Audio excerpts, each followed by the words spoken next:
Have you ever wondered why January feels like the coldest month of the year? You might think, well, the winter solstice was in December, so the days are getting longer, right? Shouldn't it be getting warmer?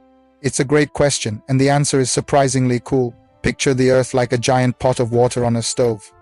The winter solstice, around December 21st in the northern hemisphere, is like the moment you turn the stove down to its lowest setting. The pot doesn't get cold instantly, does it? It takes time for all that stored heat to dissipate. The Earth is exactly the same. We call this phenomenon seasonal lag. Throughout the fall, the Earth, especially the vast oceans and the land, has been soaking up heat from the sun. The oceans are particularly good at this. They're like massive thermal batteries. When the winter solstice arrives, the northern hemisphere is tilted farthest away from the sun, receiving the least direct sunlight.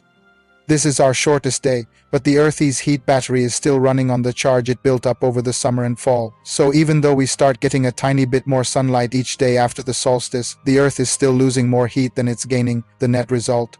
It keeps getting colder. Think of it like a bank account. After the solstice, you start depositing a little more money each day, but you're still spending way more than you're depositing. Your account balance continues to drop. It's not until your deposits finally start to outweigh your spending that your balance begins to rise again.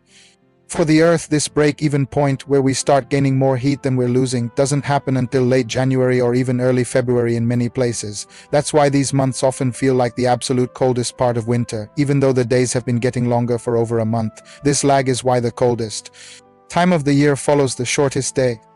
And similarly, why the hottest time of the year, usually in July or August, comes well after the summer solstice in June. But what about the specific weather patterns that make January feel so brutally cold? A big player in this is the jet stream. Imagine a fast-flowing river of air high up in the atmosphere. In winter, the jet stream tends to be stronger and dips further south. This is because the temperature difference between the cold Arctic and the warmer southern regions is at its greatest. This supercharged, wavy jet stream acts like a massive atmospheric gate. When it dips south over North America, for instance, it opens the refrigerator door of the Arctic, allowing frigid polar air, often called a polar vortex, to spill down into the mid-latitudes. When one of these cold air masses parks itself over your region, you get those deep freezes and bone-chilling winds that January is famous for. The sky might be clear and sunny, but that sun is at a low angle, and its warmth is no match for the massive dome of Arctic air sitting on top of you. And it's not just the air temperature. Other factors make January feel colder. The ground is often frozen solid, and if there's snow cover, it acts like a giant mirror. Snow is highly reflective, so instead of absorbing the sun's weak energy, it bounces most of it right back into space. This keeps the air near the surface from warming up during the day. A landscape covered in snow is incredibly effective at maintaining. The cold plus winter air is typically much drier.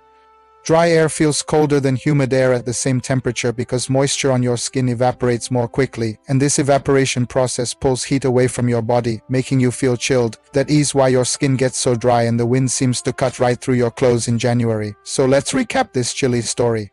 First, we have seasonal lag. The Earth is still losing its stored summer heat faster than it is gaining new heat from the longer days. Second, the powerful winter jet stream frequently swings south, dragging down blasts of polar air from the Arctic. And third, local conditions like snow cover and dry air amplify the cold, making it feel even more intense.